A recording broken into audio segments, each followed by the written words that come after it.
Here is part 2 of making my forest princess gown. I started pinning on scraps of lace and then sewed it all down. Most of these were leftover pieces that were just not useful for anything else, so this was a great way to use them up and not let them go to waste. There's a lot of different textural details and embroidery on this since I used so many interesting upcycled materials. I especially liked this lattice lace that came off of another shirt I wasn't doing anything with. I gave it a solid lining to make it really comfortable, and I also added some elastic sections so that it will fit different size people, or at least be nice and snug against the body. I made a bunch of flowers out of ribbon, and I also dyed a few pre-made lace flowers to get a more interesting color range and keep a lot of variety on the outfit. I had these cool pieces of embroidered silk, so I cut out the shape and then I frayed the edges so that they would blend better with the material behind them. For the skirt, I started with a hoop to support the weight, and then I found these amazing tablecloths that have beautiful lace and embroidery designs on them, and I decided to create a layered skirt with some interesting textures and length differences. So this is basically the same concept as a circle skirt, but it's not a true circle in the middle, and the result is going to be that the edges will hang at different lengths instead of being smooth and all one length.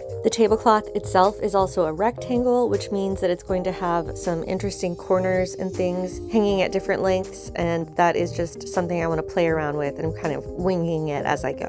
This part is really experimental. I just hung it on the mannequin, started draping and pinning and deciding where different sections of it were going to be attached to get this highly textural, voluminous, organic shape that I am discovering as I play around. I altered the hoop skirt a little bit so that it would be shorter in front, and this was really simple. I just used some pins to put it up and then stitched it all down where I liked it. I also cut out another section of tablecloth lace just to give it some contrast in an area where it was kind of short. I did not record my entire process of making this because time was of the essence and I was lost in the sauce. So here it is being modeled in the fashion show by my friend Megan.